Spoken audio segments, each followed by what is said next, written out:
Audax Randonneurs Alemannia, das 600 Kilometer Brevet 2024 zum Legoland Billund in Dänemark, 620 Kilometer in einem Stück fahren, einmal um die südliche Kimbrische Halbinsel in Dänemark, 30 Stunden lang, Gruppe fahren, bei Tag und bei Nacht, komm mit, sei dabei, Faszination Brevet fahren in der Königsklasse, das ist Audax.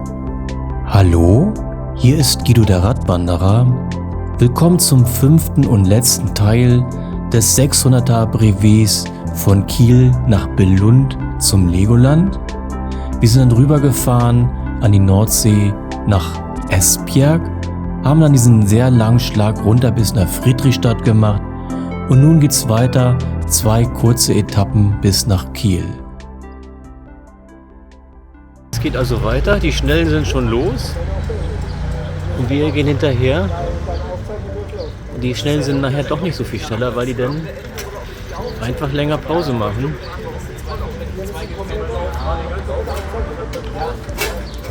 Ja, Pizzaautomat haben also viele noch nicht kennengelernt. 3 Minuten kommt eine Pizza raus.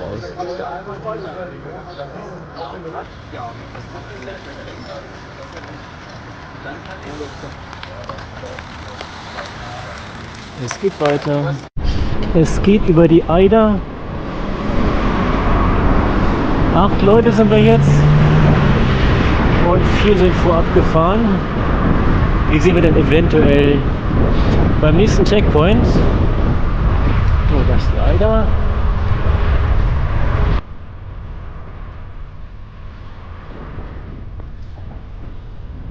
(18:30 Uhr). Wir sind jetzt also 24 Stunden und 30 Minuten seit Start unterwegs, haben knapp 500 Kilometer geschafft oder ein bisschen drüber. Ist immer noch alles flach gewesen, die letzten vielen Kilometer. Wird jetzt wieder ein bisschen mehr hügelig. Und wir werden in ein wieder sehr wunderbares Naturgebiet fahren. Das nennt sich hier Eider-Sorge-Träne-Gebiet, also durch 3 größere Flüsse von Schleswig-Holstein für dieses Gebiet. Und ja, wunderbar ist das. Ähnlich wie das Gebiet, was wir nach der Grenze von Dänemark nach Deutschland hatten, wo wir ans Watt gefahren sind, wo wir auch so eine herrliche Naturlandschaft durchfahren haben.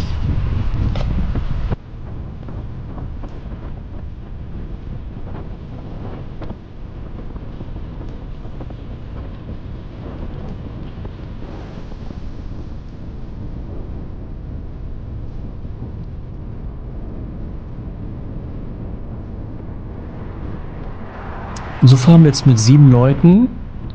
Jetzt haben wir eben gerade den 8. eingeholt, der war ein bisschen vorgefahren. Sind also jetzt mit 8 Leuten unterwegs. Und fahren so in eine langsame Abendstimmung rein.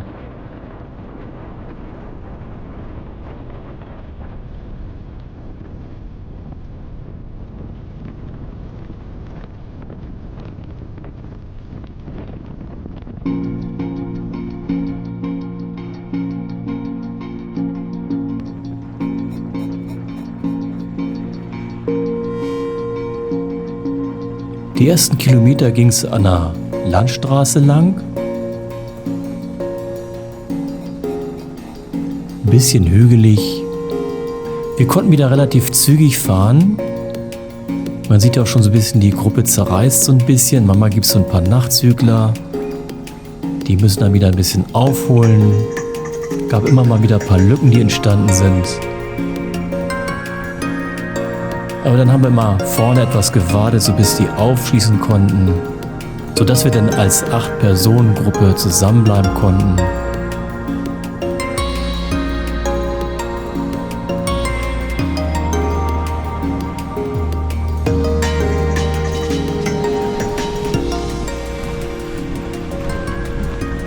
Ging immer wieder irgendwo bergauf, so wie jetzt hier.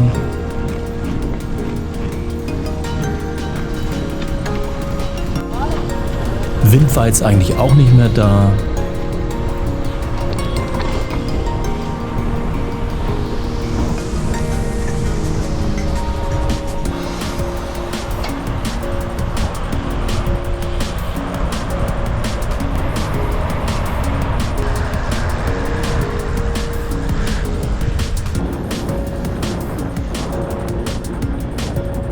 Straßen wurden immer kleiner und kleiner, immer weniger befahren.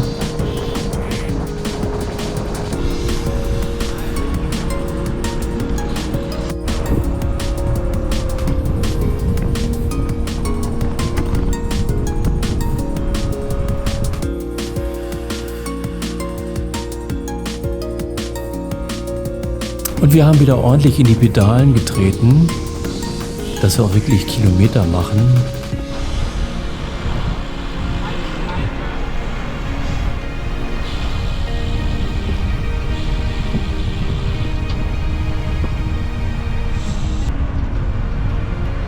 Der Wind jetzt noch sehr schwach.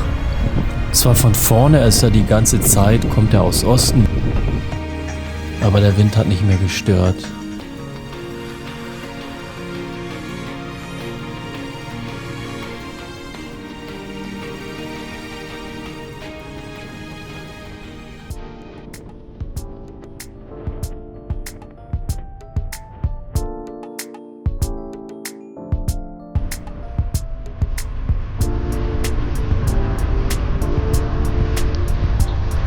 Jetzt sind wir im Bildwirkmoor, haben kurz vor 8, 540 Kilometer und sind mittlerweile fast 26 Stunden, die wir immer auf dem Fahrrad sitzen oder halt bei den Pausen mal irgendwo anders.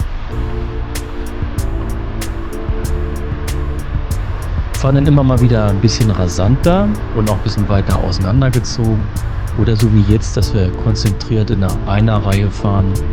Jeder sucht so ein bisschen Windschatten vom Vordermann, dass wir so ein bisschen kraftsparend fahren und durch so eine ganz flache Landschaft entlang der Eider. Und es geht Richtung Nordostseekanal. Hier ist nochmal die Eider.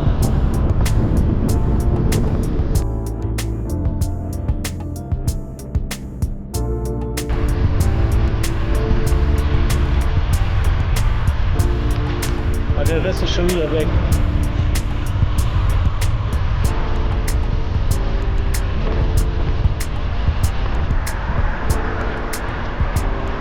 Und die Sonne ging dann tiefer und tiefer. Hier ist ja ein Angelparadies scheinbar. Der ganze Fluss ist voller Angler. Und hier ist eine Schleuse.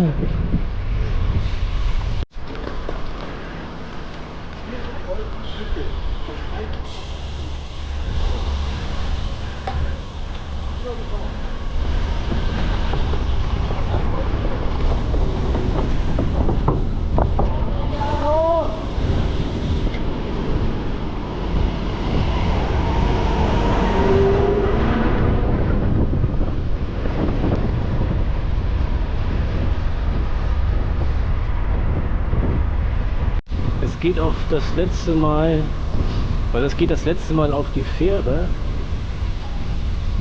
Aber hier ist gerade drüben angekommen, hier entlädt gerade. Das heißt, wir haben hier ein bisschen Pause.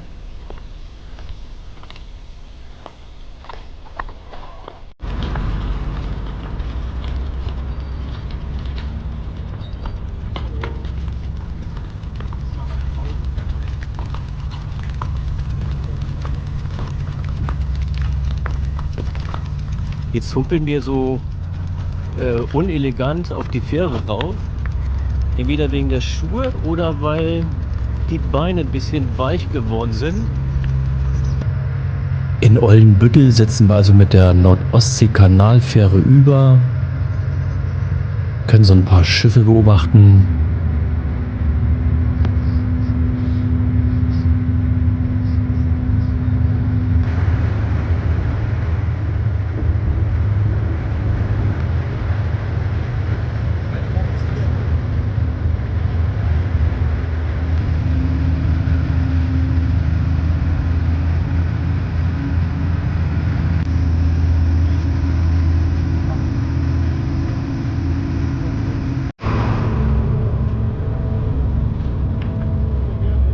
Danke.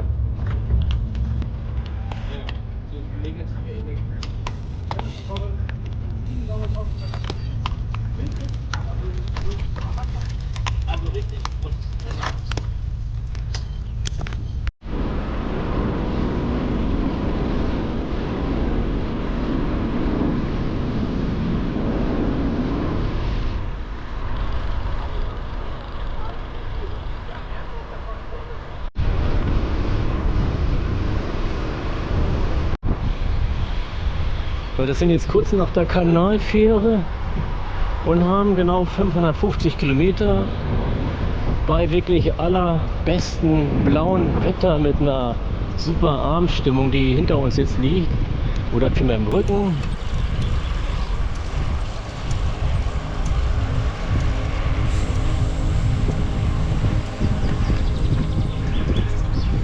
Und haben Viertel nach 8. Nächster Checkpoint ist in 14 Kilometer, vielmehr der letzte. Und dann geht es nach Hause zur Endstation, zum Ziel.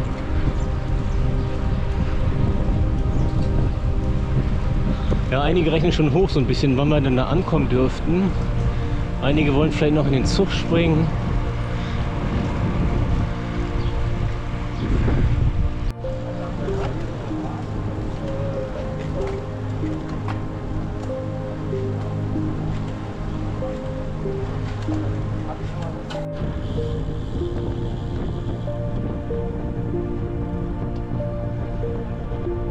Und in den Abend hinein fahren wir wieder in Zweierreihe, unterhalten uns ein bisschen bei reduzierterer Pace fahren wir.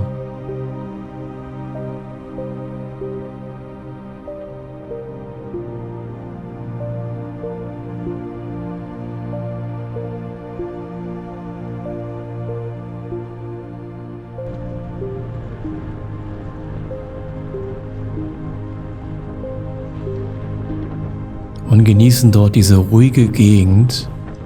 Also kaum was los. Also die Autos, die wir getroffen haben, konnte man an einer Hand abzählen.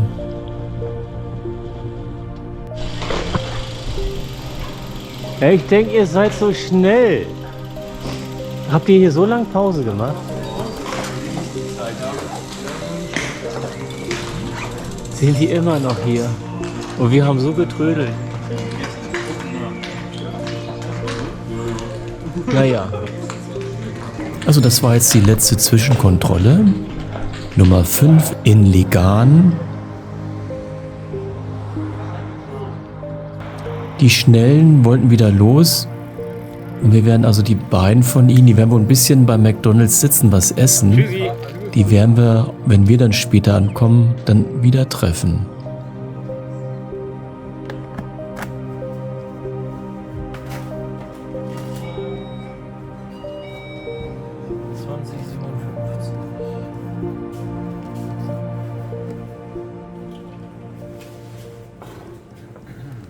Danke Ihnen. Ein kurzer Aufenthalt und weiter geht's. Die 3 Schnellen oder die 4 Schnellen werden wir garantiert nicht mehr sehen.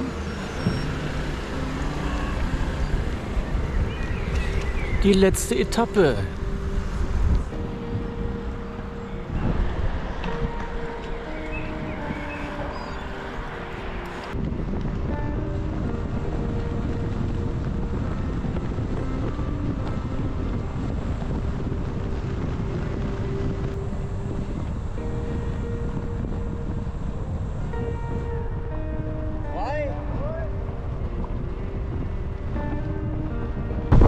Das sieht wieder nach Baustelle aus, ohne Asphalt. Da sind wir wieder die Straße lang gekachelt und sahen dann, ui, Baustelle. Und man konnte hier schon sehen, das ist also keine kurze, die ist doch ziemlich lang, wie wir erfahren werden. Also wird 2 Reifen jetzt gleich zum Verhängnis werden.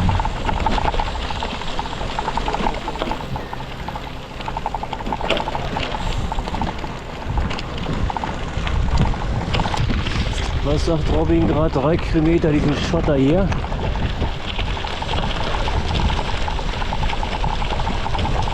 Und irgendwie hatte ich es schon im Hinterkopf, als wir da lang gefahren sind.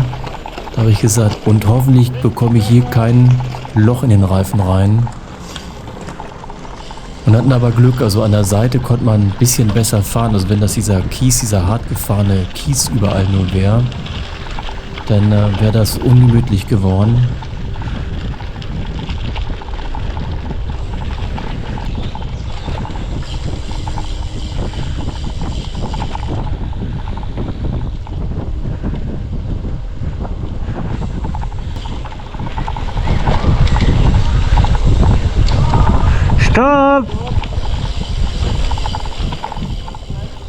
Irgendwann hieß es dann Stopp von hinten.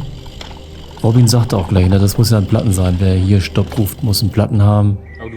Wir drehten uns um. Ja, und hinten stand halt einer und hat da an seinem Rad rumgefummelt. Wenn er Schlauch hat, ist das ja schnell. Wir sind kein Abschluss. Doch, nee, ich fahr dann weiter. Und zwei wollten jetzt ganz gern weiter, weil sie so gesehen haben, sie würden es dann und dann schaffen und könnten noch in den Zug reinspringen dann. Also diese Scheißstraße hat da gleich den ersten Platten reingehauen.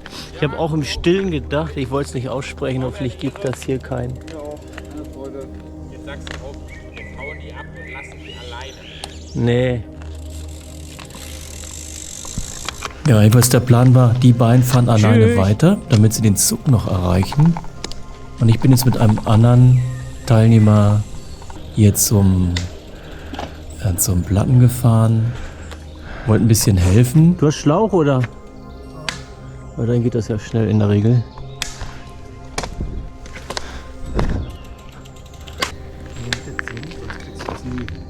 Erst wenn du die beide kannst du den anderen jetzt öffnen.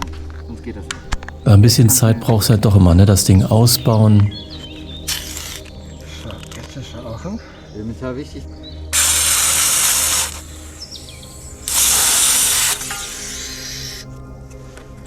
Das fassen alle, wie kalt das Ding wird. Wenn du keine Gummischicht hast. Ja, sind ordentlich kalt die Dinger. Also haben wir eine Patrone reingedrückt in den Schlauch. Hier ist der Navi. Brauchst du ein Tuch, Handtuch oder so? Hier so eine, wie ist das hier so ein, ich habe so ein Einweghandtuch da. Ich mach das schon. Müsste okay.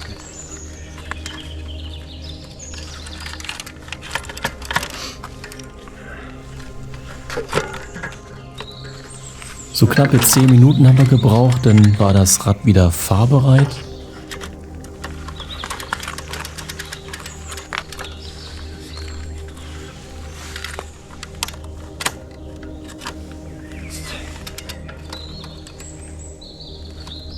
Die soll 3 Kilometer lang sein, die Strecke hier. Also, 3 Kilometer? ja, also wir haben Da war eine Umleitung. Ja, ich Extra weiß. da rein ausgestellt oder für ich habe auch Fahrräder. gesehen. Oder wir fahren nochmal zurück, weil die soll, also, ja, die soll 3 Kilometer. Wer weiß, wie übel das noch wird. Weil das ist ja noch nicht mal einer. Da hinten ist das doch schon. Soll ich mal hinfahren, denen sagen, dass wir soweit sind, ob wir nicht zurückfahren wollen? Also ihr werdet zurückfahren, oder? Was macht ihr? Hattet ihr jetzt auch einen Plan? Weil ich wollte gerade sagen, ihr braucht nicht loshetzen, wir sind nämlich drüben fertig. Ihr seid fertig. Ja, wir kommen jetzt. Ja, ich bin dann wieder zurück, weil ich gesehen habe, die war ja noch ein bisschen größer, die Gruppe. Und also die stehen am gleichen Platz und wollten, also die beiden wollten da Am Bauch weiterfahren. eingeklemmt und Und haben dann gemerkt, ja, da ist auch ein Platten drin. Ja? Ja, das war gut. Weil ich habe gerade gesagt, diese Conti 5000, die kriegt man so schwer drauf. Aber wir haben noch nicht mal 1 Kilometer gemacht. Und so oder? mussten die dann halt auch noch ihren Platten pflegen. Ja, die meinten, sie hätten einen Durchschlag gehabt, weil das sofort weg war. Und dann sind wir als Gruppe weiter wolltet mit los 8 und dann war ein Loch Leuten drin. gleich wieder weitergefahren. Er hat es beim Stehen gemerkt, hat auch einen Platten. 2 Platten. Und waren jetzt auch schön vorsichtig. Also der erste Platten, Innerhalb von einer das war wohl, da war die Luft sofort raus, sagte er. Das gab wohl dann einen Durchschlag, sodass also der Schlauch zerquetscht wurde. Und so fuhren wir dann, haben wir gesagt, also schön langsam und vorsichtig, dass wir nicht noch einen Platten reinfahren. Ist also den Rest also relativ langsam bis zur Straße gefahren.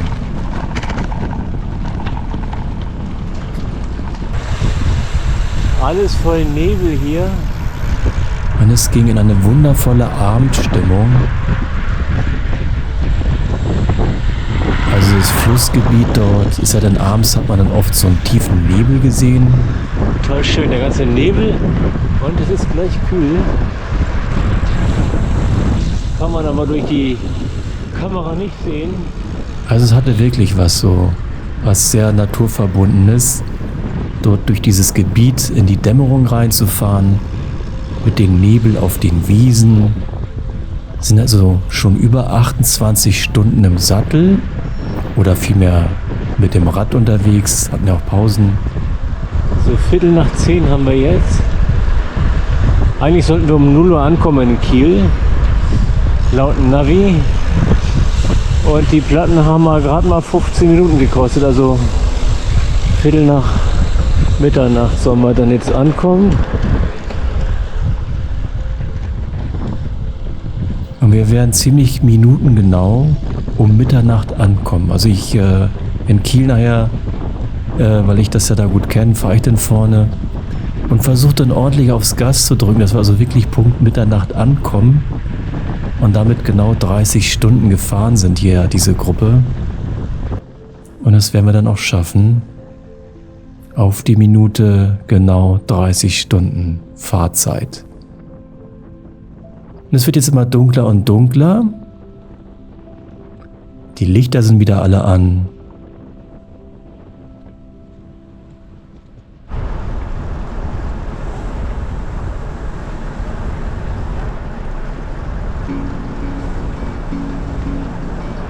Das ist schön, wenn man ganz vorne fährt und dann gibt es diese schönen Reflexionen durch die ganzen Lichter, die hinter einem dann so ein bisschen hin und her wackeln und dann so einen schönen Schatten nach vorne werfen. Und wir rauschen weiter durch die Nacht, dem Ziel entgegen.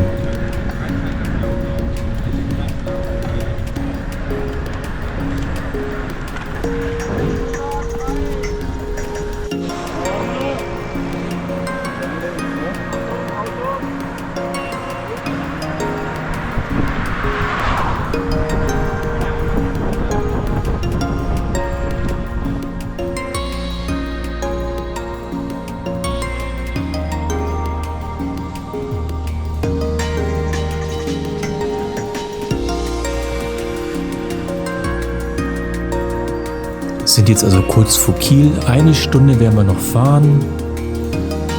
23 Uhr haben wir jetzt.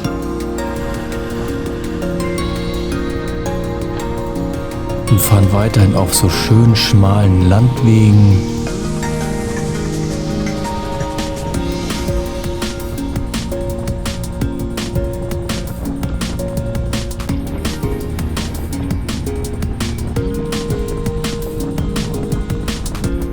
Rechts und links abgedeckt durch so Baum und Busch rein. Also wirklich ein ganz toller Weg. Also immer ging ständig nach rechts und nach links, nach oben und nach unten ein bisschen. Also kann man am Tag ganz toll langfahren. Und in der Nacht ist das noch imposanter, dort mit so ein paar anderen Rennradfahrern lang zu fahren.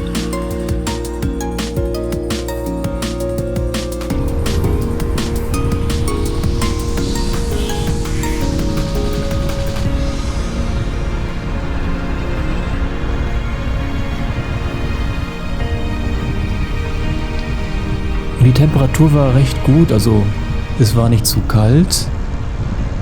Man musste sich nicht allzu viel anziehen. Und dann wurde plötzlich gerufen Wildwechsel, also da liefen wieder irgendwelche Rehe oder ich habe sie ja nicht genau gesehen, ich konnte noch so einen Schatten erkennen. Lief wieder direkt einem vors Rad. Mussten wir also alle ziemlich zügig runterbremsen. Und dann wurde wieder beschleunigt. Und sind jetzt in Rumohr, das ist so ein Randbezirk von Kiel jetzt schon, 29 Stunden, knapp über 600 Kilometer haben wir jetzt. Also fehlen jetzt noch 15 Kilometer.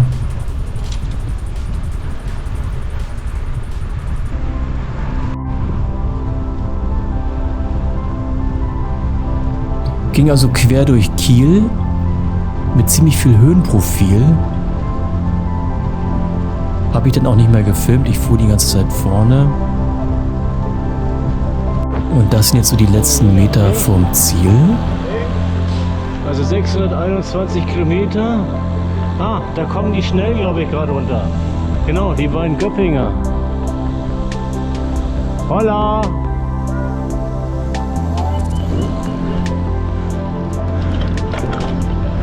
Also, das ist der letzte Kilometer.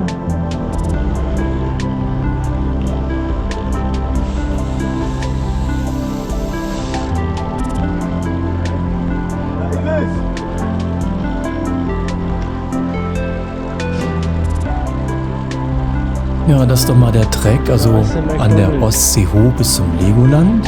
Da werden wir noch schon mit vielen Höhenmetern durch Kiel gejagt. Mit beschlagener Brille.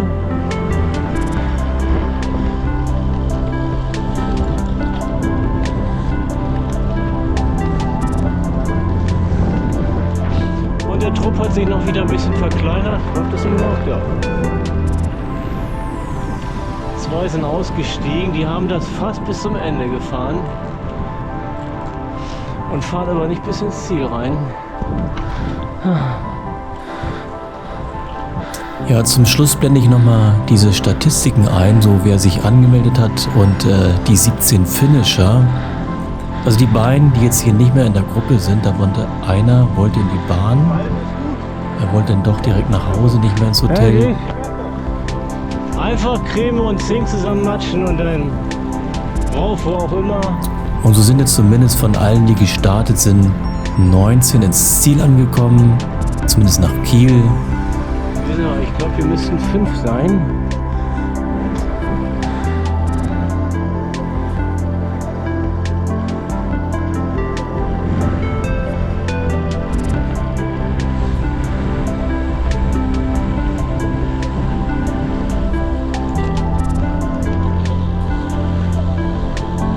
Ja, dann ist Carsten vielleicht ja noch hier.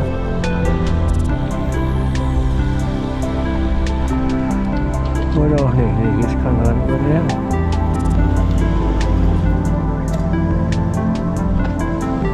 Und da sind wir bei McDonald's in Kiel-Schönkirchen. Das Endeziel, Endkontrolle hier.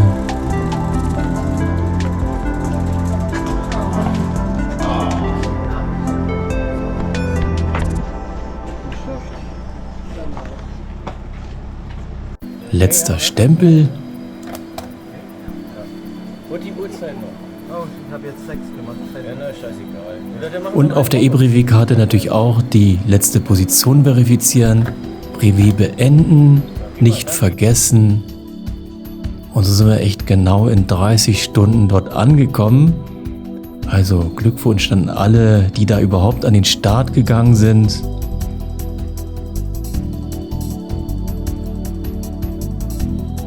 War also wirklich ein ganz fantastisches Brevet. Hier nochmal, wie jetzt die Gruppen dann sich so ein bisschen auffächern zum Schluss. Also 46 Anmeldungen gab es. 19 haben dann abgesagt, wobei wahrscheinlich wegen dem Wetter die Absagen kamen. 7 konnten nicht finishen, wobei 2 davon ankamen in Kiel, aber halt nicht ins Ziel gefahren sind, sodass offiziell 17 Finisher plus die beiden dann 19 Leute die ganze Tour bis nach Kiel gemacht haben. Ja, also mir hat die unheimlich gut gefallen, obwohl jetzt das Wetter nicht so top angesagt war für das Wochenende. Hatten wir super Glück, kein Regen, also nur Minimalregen. Dann schönen Dank fürs Zuschauen. Bis bald.